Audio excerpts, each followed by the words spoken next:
नमस्कार, बहुत स्वागत है आपका। मैं हूं आपके साथ ऋतु सिंह और आज चर्चा होगी सोने पर इसीलिए क्योंकि 2026 की शुरुआत हो चुकी है और सभी जानना चाहते हैं कि 2026 सोना खरीदने के लिए कितना ठीक है, क्या निवेश करना चाहिए, अगर कर रहे हैं तो किन बातों का आपको ध्यान रखना है, कौन सी चीज़ें हैं जो आपको दिमाग में रखनी है, ये आज हम एक्सपर्ट से समझेंगे। हमारे साथ मार्केट एक्सपर्ट मिस्टर शरद कोहली जी जुड़ गए हैं। शरद जी, बहुत स्वागत है आपका न्यूज़ 18 पर। नमस्कार ऋतु, आपको और न्यूज़ 18 के सभी फॉलोअर्स, व्यूअर्स, सब्सक्राइबर्स, दर्शकों को मेरा अभिनंदन।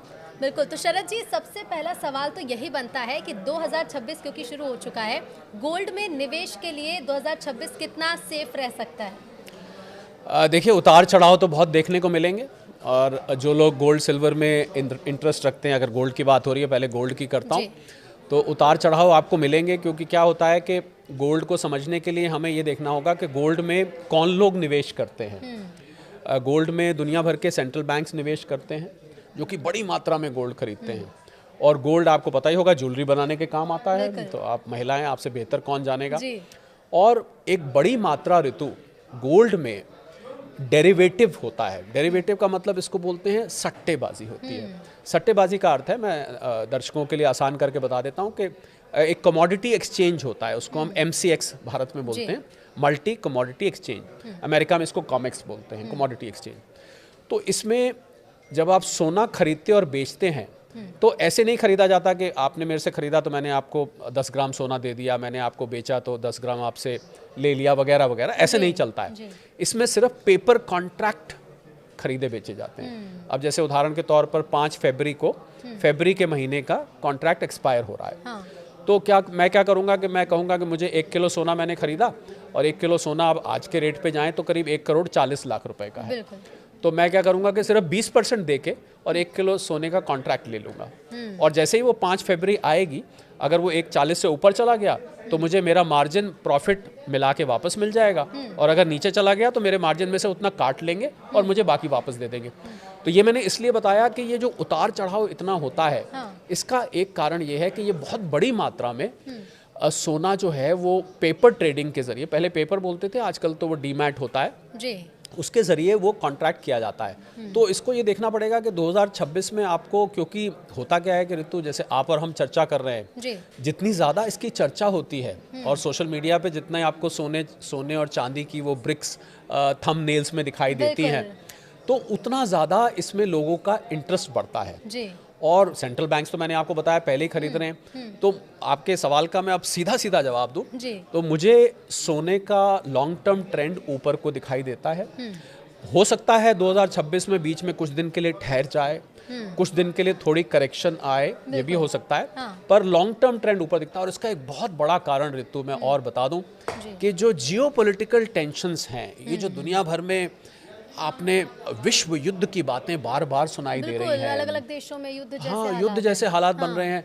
अभी ट्रम्प साहब ने वेनेजुएला के लीडर को उठा लाया वहां से, और ईरान में चल ही रहा है। बिल्कुल, रूस यूक्रेन तो और घमासान हो चुका है। इनफैक्ट मैं, क्योंकि जो लोग, और तो एक मजेदार बात मैं पहले बताऊं, जो लोग सोने और चांदी में इंटरेस्ट रखते हैं, उनको अंतर्राष्ट्रीय खबरों पर बहुत पैनी नजर बना के रखनी चाहिए। और मैं ये भी जोड़ दूं आपके चैनल पे कि भारत की जो इकोनॉमी के पैरामीटर्स होते हैं, पैमाने होते हैं, वो सोने और चांदी को ना के बराबर प्रभावित करते हैं। इस बात, ये बहुत इंपॉर्टेंट बात है। यानी कि भारत ने कोई आर्थिक नीति बनाई, बजट आया, अक्षय तृतीया आया, धनतेरस आया, शादी का सीजन आ गया, इससे सोने चांदी की कीमत में बहुत ही मामूली फर्क पड़ता है। हाँ, रुपया कमजोर हो तो थोड़ा यहाँ पर महंगा होता है। तो आप इन अंतर्राष्ट्रीय खबरों पर नज़र बना के रखिए। अगर वाकई में, मैं सबको आज ये हिदायत देना चाहूँगा, अगर आप सोने के शौकीन हैं और सोने में निवेश के शौकीन हैं, तो आपको अंतर्राष्ट्रीय खबरें आज से ही ट्रैक करनी शुरू कर देनी चाहिए। मैंने इसलिए जिक्र किया कि शायद कम लोग जानते हैं इस बात को कि रशिया के पास एक मिसाइल है, उसका नाम है ऑर्शनिक। और रशिया का एक पड़ोसी देश है, उसका नाम है बेलारूस, उसका बहुत घनिष्ठ मित्र है। उसने अपनी ऑर्शनिक मिसाइल को बेलारूस में, क्योंकि बेलारूस यूरोप के और नज़दीक है, वहाँ पर तैनात कर दिया है। और यूरोप के जो बड़े देश हैं, जिसमें फ्रांस में पेरिस उसका कैपिटल है, यूके का कैपिटल लंदन है, जर्मनी का कैपिटल बर्लिन है, पोलैंड का कैपिटल वॉर्सो है, मैं 4 नाम ले रहा हूँ, और भी देश हैं, उसने इसको निशाना साध दिया है उन देशों की तरफ और ये मिसाइल न्यूक्लियर हेड कैरी करती है। आप समझ सकते हैं कि कितनी खतरनाक परिस्थिति है। हम लोग ना यहाँ पर क्या है ऋतु, हम लोग अपने देश की खबरों में इतने खो जाते हैं। मामलों में ध्यान ही नहीं दे लालू प्रसाद जी क्या कर रहे हैं, तेजस्वी क्या कर रहे हैं, अखिलेश जी क्या कर रहे हैं, हमारे नीतीश बाबू क्या कर रहे हैं, हमारे छत्तीसगढ़ में क्या हो रहा है, एमपी में क्या हो रहा है, राजस्थान में, कि हम अंतर्राष्ट्रीय खबरों को भूल ही जाते हैं, जबकि दुनिया तो बहुत बड़ी है। तो मुझे लग रहा है सोने चांदी के निवेशकों को और ट्रेडर्स को अगर वो अंतर्राष्ट्रीय खबरें नहीं खंगाल रहे तो वो हमेशा ही असमंजस में बने रहेंगे, उनको कुछ नहीं पता लग पाएगा कि क्या खबरों को देखकर वो कैसे समझे। जैसे आप तो मार्केट एक्सपर्ट है, तो बता देंगे कि चलिए 2026 कितना सेफ है या फिर सोने में निवेश कितना सेफ है। लोगों ने देखना शुरू भी किया है, तो वो उससे कैसे आकलन कैसे करें कि निवेश ठीक है या नहीं? बहुत आसान है ऋतु, बहुत आसान है। जब जब आपको लगे कि ये जियोपॉलिटिकल टेंशन बढ़ रही है, जब आपको लगे एक मिसाइल चली, एक रॉकेट चला, ईरान के लीडर ने ये स्टेटमेंट दिया, पुतिन साहब ने कहा मैं छोड़ूंगा नहीं, ट्रंप साहब ने कहा कि अब तो मैं लेकर रहूंगा ग्रीनलैंड को, तो जब जब आपको इस प्रकार की स्टेटमेंट सुनाई दें, समझ लीजिए सोना खुश हो रहा है। खुश हो रहे का मतलब है कि समझ लीजिए कि सोना ऊपर जा रहा है। तो कुल मिला के अगर दूसरी भाषा में कहें तो जब जब जियोपॉलिटिकल टेंशन बढ़ेगी, सोना और चांदी आपको ऊपर जाते हुए दिखाई देंगे। तो एक तो दर्शक इस बात का ट्रैक रख सकते हैं, एक और वो ट्रैक रख सकते हैं, डॉलर को भारतीय रुपए के खिलाफ नहीं, पर बाकी 4 करेंसीज का मैं नाम ले रहा हूँ, Swiss franc, euro, Japanese yen और ब्रिटिश पाउंड। इन 4 करेंसीज के खिलाफ अगर आपको डॉलर कमजोर होता दिखाई दे, समझ लीजिए सोना रॉकेट होने के लिए तैयार है। तो ये दर्शकों को नोट कर लेना चाहिए कि भारतीय करेंसी के अलावा जो 4 आपने नाम बताया, अगर इनके खिलाफ डॉलर जा रहा है तो कमजोर हो रहा है। और पिछले 1 साल में ऋतु मैं बताऊंगा, पिछले 1 साल में 50 साल में सबसे ज्यादा गिरावट इन 4 करेंसीज के खिलाफ आई है। रुपए के मुकाबले तो 90 से ऊपर चल रहा है। मुझे लगता है कि कोई दर्शक ध्यान भी नहीं देते होंगे कि दुनिया में क्या चल रहा है, और हम सोने में अगर निवेश करें तो हमें किन चीजों पर ध्यान देना है। बिल्कुल, मैं काम की चीज यही बताना। और एक खबर और पर नजर रखें, अगर कहीं से रख सका, मुझे लगता है न्यूज़ 18 से बढ़िया कोई प्लेटफॉर्म नहीं है जो आपको ये बताएगा। आप ये ध्यान रखिए कि सेंट्रल बैंक्स दुनिया के, सेंट्रल बैंक कहते हैं जैसे भारत में रिजर्व बैंक है, अमेरिका में फेडरल रिजर्व है, इंग्लैंड में बैंक ऑफ इंग्लैंड है, अगर ये सेंट्रल बैंक्स कभी भी अपने सोने के भंडार बेचने शुरू करते हैं तो आपको एक निवेशक के तौर पे उसमें से पतली गली में से बाहर निकल जाना चाहिए। आपको बेच के एक तरफ हो जाना चाहिए, क्योंकि ये बहुत बड़ी मात्रा में बेचेंगे और एकदम प्राइस करेक्शन आ सकता है। तो मैंने देखिए आपको 3-4 ऐसे पैमाने बता दिए हैं। अगर आप न्यूज़ खंगाल के या न्यूज़ 18 के जरिए अगर आप ये निकाल लें तो आप हमारा सिर्फ ये पॉडकास्ट देख लीजिए, आप समझ जाएंगे कि गोल्ड में निवेश कितना सेफ है। अच्छा, भारतीय बाजार की अगर हम बात करें, क्योंकि खरमास खत्म होने वाला है, शादी का सीजन शुरू होगा। हालांकि जिनकी शादी होने वाली उन्होंने तो गोल्ड खरीद लिया होगा, लेकिन उसके बाद हम देखते हैं कि शादी का सीजन शुरू हो जाता है तो गहने खरीदने वाले लोगों की संख्या बढ़ जाती है। सब अपनी बच्ची को गहने देना चाहते हैं, गोल्ड में निवेश भी करते हैं।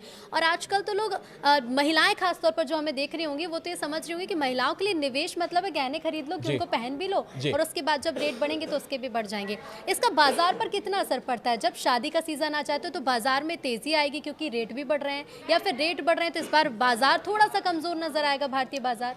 कुछ 100 रुपए का फर्क पड़ता है भारत में शादी के सीजन से।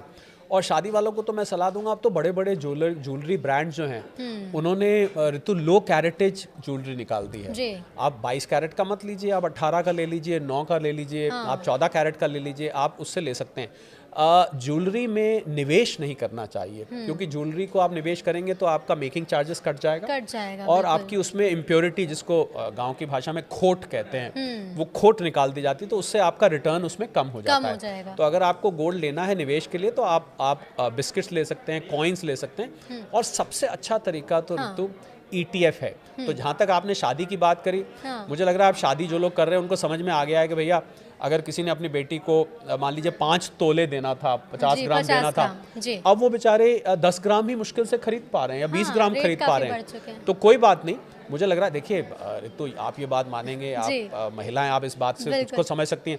आप जब शादी में पहन के जाते हैं और रील बनानी होती है, फोटो खिंचवानी होती है, थोड़ी ना कोई पूछता है ये मैडम जरा बताइए कितने कैरेट का आपने पहना हुआ, ऐसे कौन पूछता है। आपने उस टाइम सजा और आपने उसको फोटो वोटो खिंचवाई, रील खिंचवाई, तो आप गहने को लो कैरेटेज का हालांकि रखिए। देखिए गहने का मुझे भी बड़ा शौक है, लेकिन अब मुझे लग रहा है इस पॉडकास्ट के बाद कि गहने से अच्छा है कि गोल्ड बार मैं खरीदूं। अच्छा, डिजिटल गोल्ड, फिजिकल गोल्ड कितना अलग होता है, मतलब इसमें कैसे लोग डिफरेंस समझे कि निवेश कहाँ पर करना ठीक है?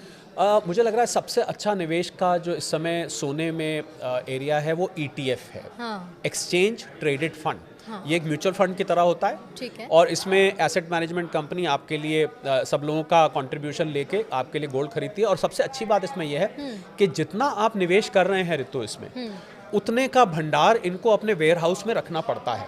यानी कि आपने जो खरीदा है वो कहीं है, हवाई नहीं है। और इसमें आप छोटी मात्रा में भी ले सकते हैं। और अच्छी बात यह है कि ये शेयर मार्केट में ट्रेड होता है, तो आप कभी भी इसमें से निकल सकते हैं। और अब तो T+0 है। T+0 का मतलब होता है, T+1 का मतलब होता है कि आपने आज बेचा, कल पैसे आपके बैंक अकाउंट में आ जाएंगे। तो बहुत ही अच्छा ये तरीका है, सेफ भी है। और जो लोग लॉकर वगैरह में रखते हैं, उनको मैं पहले भी न्यूज़ 18 पे मैंने ये बात बोली है कि लॉकर में जो इंश्योरेंस होता है वो आपके लॉकर के रेंट से मात्र 100 गुना होता है। तो अगर आपका 2,000 रुपए का रेंट है तो 2 लाख रुपए का इंश्योरेंस है। उससे ज्यादा का अगर भगवान न करे कभी नुकसान हो जाता है तो आपको वो पैसा नहीं मिलेगा। तो ETF और डिजिटल गोल्ड की आपने बात करी, डिजिटल गोल्ड मान्य नहीं है। अगर कोई प्लेटफॉर्म कर रहा है तो अपने रिस्क पे कर रहा है। सेबी ने इस पर वार्निंग दी है कि हमारा कोई कंट्रोल नहीं है, कल को किसी के पैसे डूब गए, हमारा दरवाजा मत खटखटाना कि भैया मैंने तो डिजिटल गोल्ड में किया था। ETF is the safest way. अगर आपके पास रखने की इंतजाम है, सेफ जगह है, तो आप कॉइन्स या बार्स भी ले सकते हैं। अच्छा, जो निवेश करते हैं, जो नए लोग हैं, पहले से कुछ लोगों को शायद ये आइडिया होगा भी, लेकिन निवेश कितने सालों तक के लिए करना चाहिए? क्योंकि मैं अगर 2020 की बात करूं, सोने के जो दाम थे 40,000 के आसपास थे प्रति 10 ग्राम। 2025 में हम डबल छोड़िए 1 लाख के पार पहुंच गए। 26 से अगर 30 की बात करें तो इन 5 सालों में भी काफी बदलाव देखने को मिलेगा और जो चढ़ाव भी होगा, यानी कि कीमतें बढ़ेंगी। तो कितने साल के लिए निवेश गोल्ड में करना चाहिए? देखिए, पहले तो हम ये बोलते थे कि गोल्ड में आप लंबे वक्त के लिए निवेश करें। हालांकि मैं यहाँ पर एक आपकी इजाज़त से डिस्क्लेमर देना चाहूँगा कि अगर आप निवेश कर रहे हैं इस पॉडकास्ट के आधार पर, तो अपने इन्वेस्टमेंट और फाइनेंशियल एडवाइजर से सलाह लेके निवेश करिए। हम लोग ये कोई निवेश की सलाह नहीं है, ये एक विश्लेषण है सारे फैक्टर्स का। तो पहले तो हम बहुत लंबे वक्त का ऋतु बोलते थे कि 5 साल 10 साल के रखिए। अब मैंने तो 2 साल और 5 साल के लिए भी आप रखेंगे तो आपको ये बहुत अच्छा रिटर्न देगा, क्योंकि अंतर्राष्ट्रीय परिस्थिति, ये जो मैंने शुरू में 3-4 फैक्टर बताए, ये इस प्रकार की बन रही। और मैंने तो ऋतु एक नई चीज इजाद की है, उसका नाम है TMI। आप गेस भी नहीं कर सकते कि वो क्या चीज हो सकता है। Trump mood index. ये आप अगर ECG का ग्राफ भी प्लॉट करेंगे ना, तो आप ECG का ग्राफ देखिए, ऐसे ऐसे ऐसे ऐसे ऐसे होता है। पर ट्रम्प मूड इंडेक्स इससे भी ज्यादा वॉलेटाइल होती है। ट्रम्प साहब का सुबह पता नहीं क्या करते हैं, अगले दिन सुबह कुछ और बयान दे देते हैं, दोपहर को कुछ और कर देते हैं। तो ट्रम्प साहब जिस तरीके से निर्णय ले रहे हैं, मुझे लग रहा है गोल्ड और सिल्वर के लिए। तो देखिए, तो मैं ये बात कहना चाहूँगा, जिन लोगों ने गोल्ड और सिल्वर में पैसा कमाया है पिछले 1 साल में, बहुत कमाया है, उन लोगों को ट्रम्प साहब को एक धन्यवाद तो बनता है। बाकी उन्होंने जो भी किया है, शरद जी, कि लोग सुबह उठे सबसे पहले न्यूज़ 18 लगाकर देख ले कि ट्रम्प साहब का आज मूड क्या है, कल उन्होंने क्या किया है, और फिर गोल्ड में। और मैं तो कहूंगा आप एक TMI बना दीजिए, जो मैंने निजात की है, ट्रम्प मूड इंडेक्स। इस इंडेक्स में मैं बड़ा कुछ रखता हूँ, उनकी टैरिफ की अनाउंसमेंट्स, उनकी दूसरे ग्रीनलैंड लेने की अनाउंसमेंट, उनकी कभी टेढ़ी नजर क्यूबा पे, मेक्सिको पे, कोलंबिया पे हो जाती है, कभी ईरान को धमकी देते हैं, कभी भारत के लिए कहते हैं मोदी जी ने मुझे फोन क्यों नहीं किया, वगैरह वगैरह। तो ये मूड इंडेक्स जो है बड़े काम की है, और ये भी आपको सोने चांदी की कीमतों को एनालाइज करने में मदद करेगी। अच्छा, कुछ अच्छा हो जाता है तो बोलते हैं ना कि अरे उस व्यक्ति की तो चांदी हो गई, लेकिन इस वक्त चांदी की भी खूब चांदी हुई पड़ी है। हम देख रहे हैं कि चांदी की कीमतें भी सोने जैसे तेजी से बढ़ रही हैं। तो क्या चांदी का इतनी ज्यादा कीमत बढ़ने के पीछे का कारण क्या है? मतलब अभी तक तो चांदी लोग यही देखते हैं कि चलो गहने बनवा लिए, इससे ज्यादा चांदी के सिक्के खरीद लिए, चांदी निवेश के लिए खरीद ली कि भविष्य में कुछ बनवाएंगे तो ले लेंगे। लेकिन चांदी की असली खपत होती कहाँ है? इतनी महंगी जो चांदी हो रही है उसके पीछे का क्या कारण है? देखिए, पहले तो सोने और चांदी को मैंने कुछ प्लेटफॉर्म पे भाई बहन बोला, कि भाई चलता है आगे, पीछे पीछे बहन भी चलती है, और वो सोने को पुलिंग बोलते हैं, वो स्त्रीलिंग है, बोलते सोना गया चांदी गई। तो मैं तो भाई बहन मानता था, पहले एक साथ चलते थे, कभी वो आगे कभी ये आगे। अब कुछ दिन से इनकी राह थोड़ी अलग हो चली है। तो चांदी में एक बड़ी बात ये हुई है कि चांदी जिन चीज़ों में इस्तेमाल होती है, उन प्रोडक्ट्स की डिमांड एकदम से बढ़ रही है। 3 चीज़ों के मैं नाम लेना चाहूँगा। सोलर सेल्स, हालांकि और भी चीज़ों में होती है, एक इलेक्ट्रिक व्हीकल्स, और उससे भी ज़्यादा ऋतु जिसमें सबसे ज़्यादा डिमांड आ रही है AI डेटा इक्विपमेंट, ये तो चिप्स वगैरह बनते हैं ना जो आर्टिफिशियल इंटेलिजेंस में अमेरिका की सबसे बड़ी कंपनी NVIDIA वो बनाती है, उसमें चांदी का इस्तेमाल होने लगा है। तो जब से AI डेटा इक्विपमेंट और इलेक्ट्रिक व्हीकल्स का प्रचलन बढ़ गया है तब से चांदी की डिमांड बढ़ गई। और चांदी के बारे में आपको एक मैं जानकारी दे दूं कि जितनी चांदी खनन की जाती है, माइन करी जाती है, उस चांदी में से आधी चांदी लगभग खत्म हो जाती है। तो ये कहाँ जाती है और ये नहीं, चांदी वो इतनी? हाँ। अब आप लगाए, आपने अगर सोलर सेल में लगा दी हाँ। तो सोलर सेल बना के आपने छत पे लगा दिया तो सालों तक लगा हुआ है। हाँ, यानी और कि अगर जितना किसी उसका उत्पादन हो रहा है उससे आधी खपत होती वो खत्म हो जाती है। अब आपने चिप में लगाई तो चिप तो लग गया किसी, मान लीजिए लैपटॉप में या किसी चीज में, या AI डेटा, तो वो तो कितने साल के लिए लग गया, वो चांदी समाप्त हो जाती है। तो बची हुई जो 50% चांदी है उसी में निवेश होता है। और चांदी के बारे में मैं ऋतु एक बात और, जो मैंने शुरू में स्पेकुलेटिव और डेरिवेटिव की बात की थी, 1 किलो चांदी के पीछे, ध्यान दीजिएगा इस बात पे, बहुत बड़ी बात है ये, 1 किलो चांदी के पीछे 356 गुना उसमें सट्टेबाजी होती है।